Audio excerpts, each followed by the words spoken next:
સનાતન ધર્મ આપણાને કહે છે કે નિત્ય આપણે આપણા દેવતાઓનું સ્મરણ કરવું જોઈએ.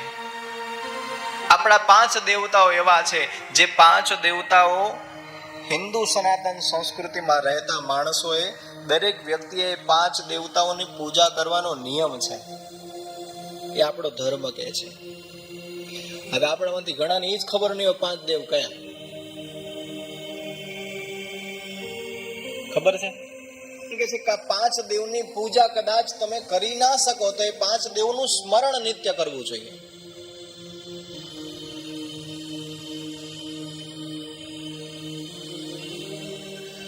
કયા 5 દેવ ખબર છે કોઈને આમાંથી?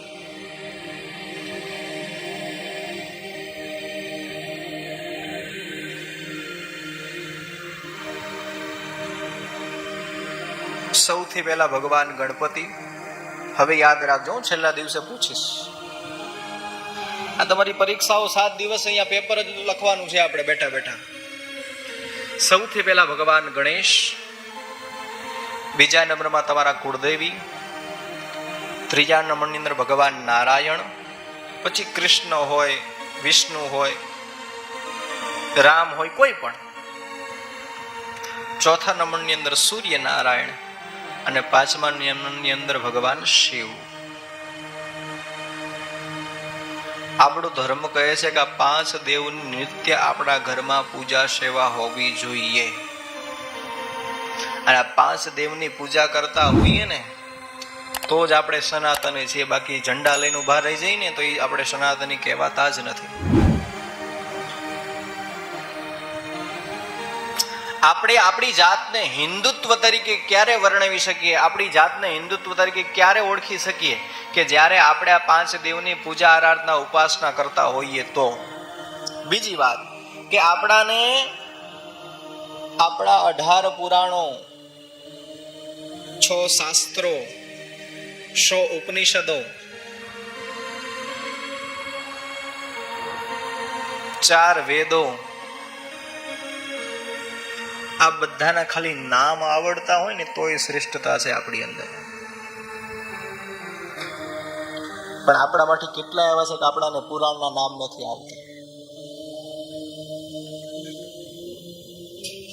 ગીતામાં કેટલા અધ્યાય ને એ ઘણાને ખબર નથી હોતી. ગીતામાં કેટલા શ્લોક છે એ પણ ખબર નથી હોતી.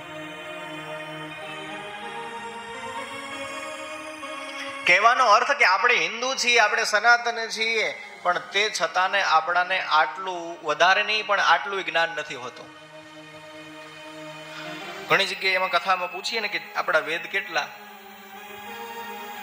એના નામ શું, તો એ બી ખબર નથી હોતી ઘણી બધી વાર. કહેવાનો અર્થ આપણે આપણી જાતને આપણે મોટી કરવાનો પ્રયત્ન કરીએ છીએ, પણ જે જાતમાં આપણે આપણી સંસ્કૃતિ વર્ણવેલી છે, આપણું જીવન વણાયેલું છે એ આપણને ખબર નથી. માટે બીજું કઈ યાદ હોય કે ના હોય પણ આપણને એટલી તો ખબર હોવી જ જોઈએ કે આપણા વેદો કેટલા છે, ગીતામાં શ્લોકો કેટલા છે, આપણા પુરાણો કેટલા છે, આપણા ઉપનિષદ કેટલા છે, આપણા શાસ્ત્ર કેટલા છે. વધારે નહીં તો આપણને આપણા ધર્મ ગ્રંથનું જ્ઞાન હોવું જોઈએ. આપણે એવું નથી કહેતા કયા ગ્રંથની અંદર કઈ કથા આપેલી છે. અને આપણી અંદર જો આ જ્ઞાન નહીં હોય, આપણને આટલી ખબર નહીં હોય ને તો આગળ જતી પેઢી, આપણા સંતાનોને પણ આના વિશેની માહિતી નહીં મળે, ખબર નહીં પડે. કદાચ આપણે જાણી ના શક્યા હોય તો આપણે આપણા સંતાનને જણાવવું જોઈએ. આપણા દીકરા દીકરીઓને ખબર પડવી જોઈએ કે આપણા શાસ્ત્રો આ છે.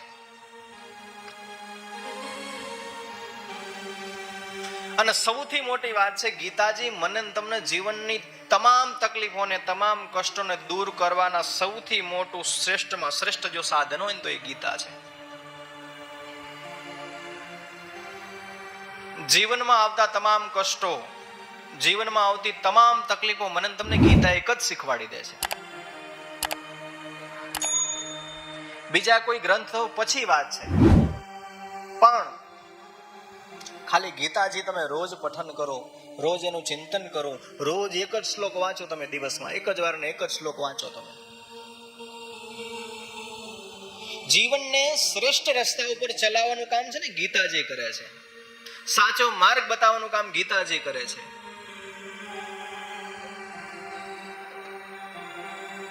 માટે ગીતાજીનું રોજ પ્રતિ દિવસ વાંચન કરવું જોઈએ, મનન કરવું જોઈએ, ચિંતન કરવું જોઈએ. પણ અત્યારની જનરેશન, અત્યારની યુવા પેઢી અને અત્યારના સમયનો પ્રભાવ જે છે એ મનન, તમને જે આપણી પાસે રાવણ છે ને, સૌથી મોટો આપણો મોબાઈલ, એ આપણને ક્યાંય ગીતા સુધી પહોંચવા દેતો નથી.